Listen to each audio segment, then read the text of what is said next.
so blurry. My camera can't focus. I can't focus on me. There we go.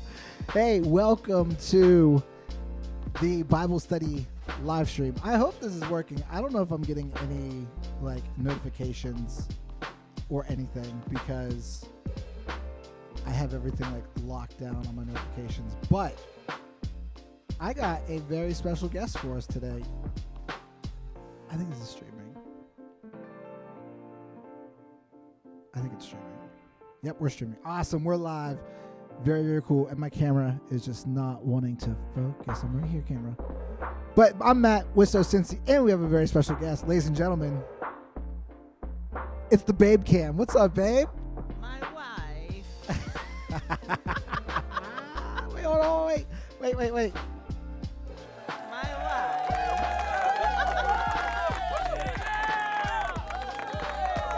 I'm so excited that she's here.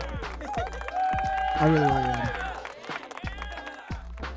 But yeah, we're Matt and Kristen with So Cincy. We're here to, we started a ministry here in Cincinnati, Ohio to help the church in evangelism discipleship. And so, what do you think, babe?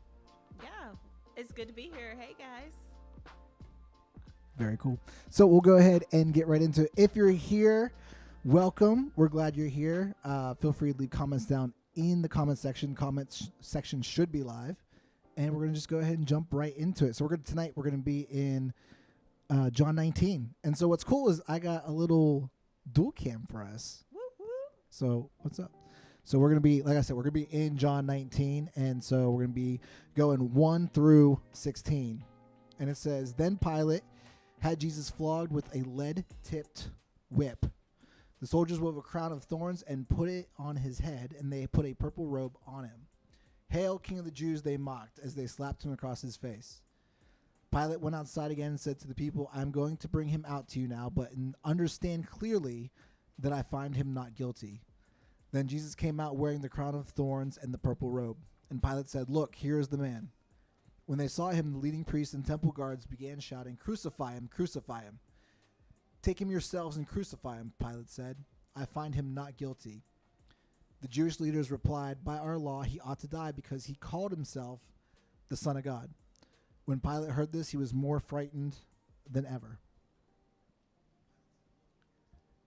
He took Jesus back into his headquarters again and asked him, Where are you from? But Jesus gave no answer. Why don't you talk to me? Pilate demanded. Don't you realize that I have the power to release you or crucify you? Then Jesus said, You would have no power over me at all unless it were given to you from above. So the one who handed me over to you has the greater sin. Then Pilate tried to release him, but the Jewish leaders shouted, If you release this man, you are no friend of Caesar. Anyone who declares himself a king is a rebel against Caesar. When they said this, Pilate brought Jesus out to them again. Then Pilate sat down in the judgment seat on the platform that is called the stone pavement, in Hebrew, Gabbatha. Mm-hmm. It was now about noon on the day of preparation for the Passover, and Pilate said to the people, Look, here is your king. Away with him, they yelled. Away with him, crucify him. What? Crucify your king? Pilate asked. We have no king but Caesar. The leading priest shouted back. Then Pilate turned Jesus over to them to be crucified. So they took Jesus away. Mm. So, our question, as always, what does this say about God, about Jesus, or his plan? My first thought was really towards verse 8, when he went back into the headquarters and he's saying, why aren't you answering me? Why aren't you talking to me? And he just doesn't say anything. And, my immediate thought was, God doesn't have to answer to man. Pilate thinks he's in charge, but really Jesus, his response of not speaking at all speaks volumes. And then when Pilate pushes more, he then goes on to say what his silence meant, that he has no authority. And so that just stuck out to me, that God is bigger than us and that he doesn't have to answer to man. Yeah. What I saw, what stuck out for me was, and I've been going through the the Bible for 30 days at a time in different parts, and I'm in right now 13 through 21 through the rest of the book. Mm-hmm. And this just hit me now, where it says in 11, you would have no power over me at all unless it were given to you from above. So the one who handed me over to you has the greater sin. Yeah. Because Pilate was scared. I don't know if you guys picked up on that. He's like, look, are you sure? Like, you know, and when he handed over, I love it because he says, I want to make very clear that I find this man not guilty, that he's not done anything wrong. And so I think it's interesting that Pilate himself was scared to bring damnation on himself based off of that short interaction.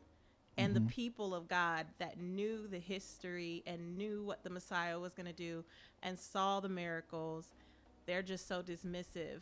But Pilate is nervous about the wrath. And it's kind of cool that Jesus says this, because it's like, hey, the people who handed me over to you have the greater sin. It's interesting to me. Yeah. So what does this say about humans? Man, we are messed up. That's what it says. What do you think? What I think is crazy is like we talked about this before. The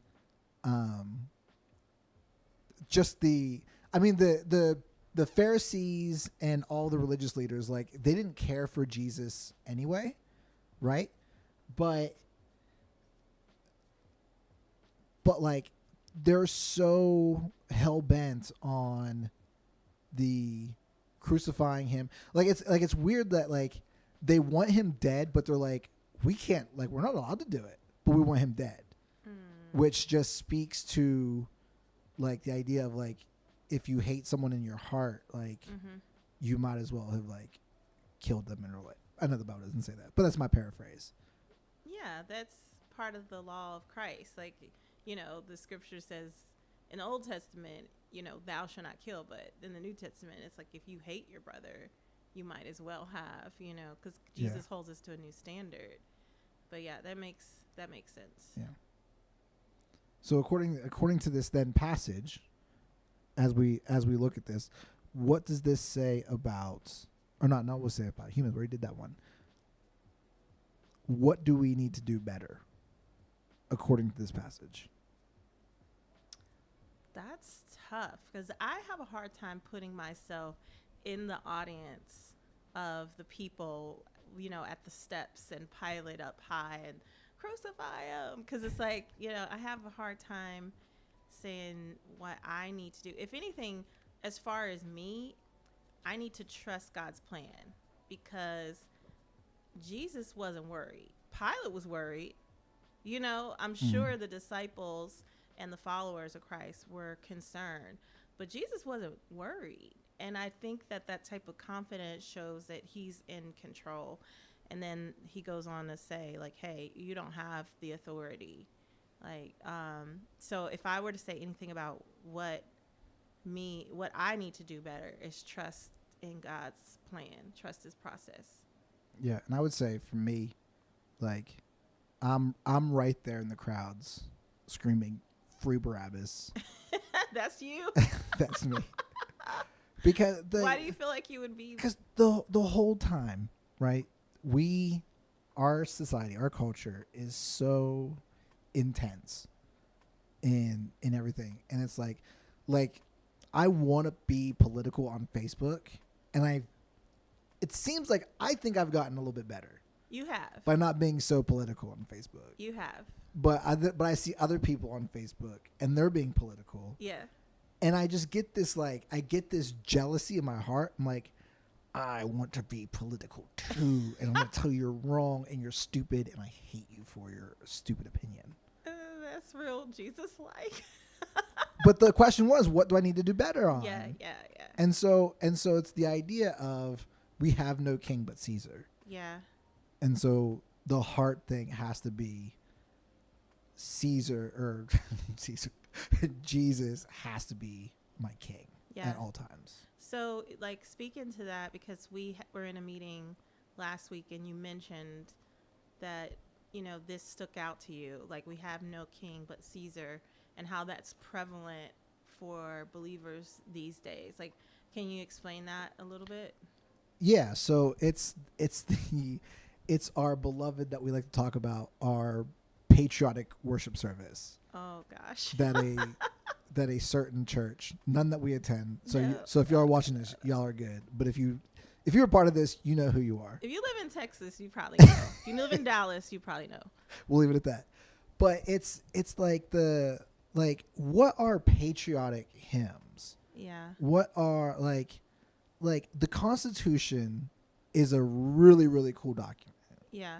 The Bill of Rights, the amendments, all those things. Like, America is a cool thing. It's a cool idea. But the Bible and Christianity and Jesus is not relegated to just America. Mm-hmm. And so this whole idea about we have no king but Jesus, or no king but Caesar, really plays at the part of, like, we are Republican Christians and Democratic Christians first, and that needs to be flipped on its head. Yeah. We have to be Christians above, not even Christian Republic. We have to be just Christians, period. Yeah. And laying down our right to our political anger, laying down our rights to being better than our friends and our family because we vote a different way. Yeah. And we have to lay those down. And I like that because and just to put it in context, this church was having a patriotic worship service, which Matthew and I were like, what is that? Like, what is that? But it just goes to show, like, this intermingling of identity politics and America, evangelical Christianity being so merged with patriotism in itself. And the thing that I think is interesting about what you said, though, is it's not that we can't form opinions about these things. The question is, how are you addressing it with people, and where are you addressing it with people? And Facebook is pretty much an open range for anger. So if you use it to express those opinions, it's going to be a problem. But God isn't saying don't have an opinion on that, right. But, like, keeping him king is also imitating his behavior. Yeah. So what are you doing well? I would say for me, I'm not getting as political. So you're doing a great pat job, myself babe. I have noticed it. But don't follow me on Twitter. Oh, babe. God is the king of Facebook, Instagram, and Twitter, and Xbox Live. Dang. He's on all of them. That's So true. you gotta make sure that it's. I didn't switch over. That's okay. What? Logistics. Oh, okay. We're good. Anyway, what were you asking? What are you doing well? Because it's the opposite of the question. What do I need to do better? What are you doing well? What am I doing well based on this passage of scripture? Oh gosh, I should have thought of this ahead of time. Welcome to the dungeon, ladies and gentlemen. Welcome to the live stream. She wasn't ready I'm for it. struggling on this one because I'm like, I don't know. Like, I'm trying. I mean, I think if I could put myself in what you're saying, like, I have felt that tension too, to want to say something on social media, and I know it's going to create tension and cause division, So I've felt that pull, and there's been times when I've succumbed to it and times when I haven't. But I think I've been doing better. Yeah. And so, yeah, I think what you said, laying down your anger over these things, and understanding you're not going to change anybody's life through a Facebook post. Yeah. Yeah. And I would say you do a better job at praying for people. Because I do? Yeah, you do. Oh, okay. Your political enemies. Just kidding. Do I? But you do. No. So like, right, so Eminem had the Use This Gospel remix on the DJ cut, which, by the way, go listen to the song. It's dope. I never would have thought, if you would have told me that all these famous Christian leaders would be deconstructing and leaving their faith, and that Kanye West, Eminem, and Marilyn Manson would all profess Christ, Oh my gosh. I would have bet my life savings at age 13 that Yeah. that would never happen. I Like forgot every about Marilyn paycheck, Manson. right? That's true. Right. But what you said to me when I played you the song, you were like, "Is this real?" And I'm like, "Yes, this is real." And you're like, "I've been praying for Eminem," and that's just so, to me, that's just so not normal. Oh, like- thank you, babe. Like I don't like you like praying for like the soul of Eminem. Like that's not, because Eminem's like he's real, but he's not real. Like he's a Yeah, celebrity. yeah. Like he's out of, and that goes for any celebrity, Yeah, right? And so it's like for you, like just praying for that person. absolutely. Oprah's next. He does. Is Oprah's like, is she in your top 5? She is. She's I've in been your- praying she's for in your keep her 5. for a long time. That's interesting. Okay, but yeah.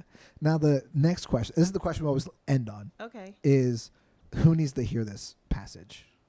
Who needs to be that person that is, the whatever the lesson is from John 19, 1 through 16. And so if you're reading this, if you're just doing this on your own study, if you're doing another study of another passage, I always like to go to this question of who needs to hear this, because it's the evangelistic, it's the sharing the good news of what Jesus has done, is doing, will do. So Yeah. I think that in this case, based on what we've been talking about the most, I would say other Christians need to hear this, and especially just for everyone who has been up in arms, who has felt slighted and went to social media, asking ourselves, does what I'm saying and the manner in which I'm speaking it, because that's important, fit in with God's plan? Like, is he happy with me right now? And that would be, I feel like if we all did that, we would probably, people would know us more for what we stand for versus what we stand against. I'm going to send this live stream to a couple family members.